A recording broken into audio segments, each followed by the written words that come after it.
എല്ലാ കൂട്ടുകാർക്കും എൻ്റെ ചാനലിലേക്ക് സ്വാഗതം. ബിഗ് ബോസ് സീസൺ 6 മാർച്ച് 10 ആരംഭിക്കുകയാണ്. തുടക്കത്തിൽ 18 മത്സരാർത്ഥികളാണ് ബിഗ് ബോസ് ഹൗസിലേക്ക് കയറുന്നത്.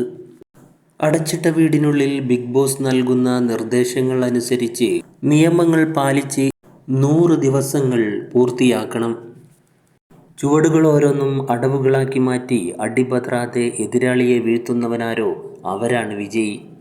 തന്ത്രങ്ങളും കുതന്ത്രങ്ങളുമായി മത്സരാർത്ഥികൾ വീടിനകത്ത് പോരുമുറുകുമ്പോൾ ബിഗ് ബോസ് വീടിന് പുറത്തും തീപ്പാറുന്ന പോരാട്ടമായിരിക്കും. കൂടെ മത്സരിക്കുന്ന മത്സരാർത്ഥികളുടെ പോരായ്മകൾ കണ്ടെത്തി അവരെ ഡയറക്റ്റ് നോമിനേഷനിൽ കൊണ്ടുവരാനും ജനങ്ങൾ നൽകുന്ന വോട്ടിൻ്റെ അടിസ്ഥാനത്തിൽ ഏറ്റവും കുറഞ്ഞ വോട്ട് ലഭിക്കുന്ന മത്സരാർത്ഥി വീട്ടിൽ നിന്നും പുറത്താക്കപ്പെടുകയും ചെയ്യുന്നു. ഇങ്ങനെ പുറത്താക്കപ്പെടുന്ന സമയത്ത് ചില മത്സരാർത്ഥികൾക്ക് വൈൽഡ് കാർഡ് എൻട്രിയിലൂടെ അകത്തേക്ക് കയറാനാകും. നേരും നെറിവും നോക്കി നട്ടെല്ലോടെ നിർഭയം പോരാടുന്നവരാരോ അവരായിരിക്കും വിജയി. എന്തായാലും കാത്തിരുന്ന് കാണാം. ബിഗ് ബോസ് സീസൺ 6 ആരായിരിക്കും വിജയി? ഈ വീഡിയോ നിങ്ങൾക്ക് ഇഷ്ടമായെങ്കിൽ തീർച്ചയായിട്ടും എൻ്റെ ഈ ചാനൽ നിങ്ങൾക്ക് സബ്സ്ക്രൈബ് ചെയ്ത് വെക്കാം.